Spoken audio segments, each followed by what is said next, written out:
Yo, welcome back to Military Break, where we talk all things military. Well, majority at least. I'm your host, Patrick Montgomery, aka Mike, and today we're going to be diving back into a topic that I should have went a little more into detail with, and I feel like I went in so hard on the women, and honestly, it's so much on the table that I love for men, but I'm gonna really get into it because this is a sensitive topic. But let's get into it. I know you heard it all before that military men are heroes, protectors of freedom, the brave warriors who defend our country. But what if I told you that behind this uniform, behind the medals, lies a disturbing truth, a truth that the military doesn't want you to know? What if I told you that military men aren't just a danger on the battlefield, but they're a danger to the women in their lives, the women who trust them, who love them, who believe in their so-called honor? But let's talk about it. The real culture of the military, a culture filled with toxic masculinity. From the moment they step into training, military men are taught, honestly, that strength equals power. That power means dominance. And who pays the price for that? The women. Women in the military, honestly, are treated as inferior. They're treated as objects. They're treated as trophies to be claimed. And these men are conditioned to see women not as equal, but as something to control. And the consequences of that mindset, honestly, in my eyes, is devastating. And let's get into the hard truth.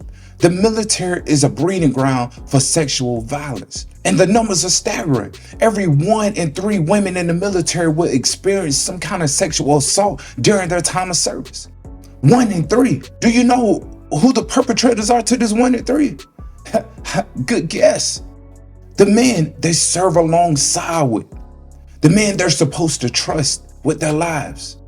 The military men aren't just harming women physically. Honestly, I gotta be real with you. They're destroying their lives. Their careers are ruined. Mental health is shattered. And for what? Because these men have been trained to believe that they have to take whatever they want and whenever they want it. And the crazy thing, it doesn't even end with their assault.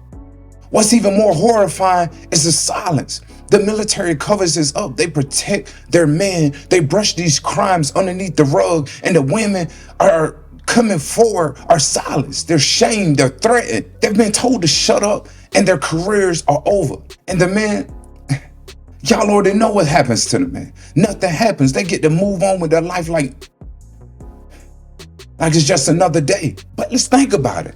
The same men that we so call heroes are the ones that's supposed to stand for justice, are the ones that's getting away with some of the worst crimes unimaginable. How is that acceptable? How is that honorable? And the worst of it all is not just the military women. These men are bringing this violence home. Military men are more likely to commit acts of domestic violence than honestly anyone else. They come home from these war zones, they treat their wives, their girlfriends, their significant others like a personal battlefield. But do you know what happens when you teach a man to kill without remorse? He follows orders blindly, even if the orders go against basic human decency. That same man doesn't know how to turn that off when he walks through the front door. That violence follows him home, and the women that support him are left to deal with the fallout. But these aren't just isolated incidents. This is a pattern. This is a pattern of abuse, control, violence. And the military,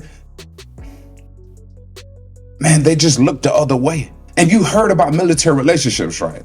They're supposed to be strong, filled with love, sacrifice. But let me tell you the reality of it. Military marriages are breaking down at an alarming rate. And why?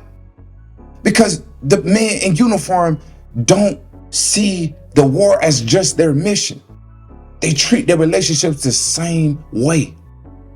A place to dominate, a place to win. And when they don't get their way, women have to suffer. Divorce rates among military men, honestly, at this point are sky high. And the women leave because staying means enduring more pain, more abuse. And if you try to leave while these men are still in service, the threats, the manipulation, the psychological abuse ramps up even more. It's a never-ending cycle of torment. And yet, why do we as a society celebrate these men? We applaud them. We give them medals. We give them discounts. We give them honor. But what about the women that they hurt?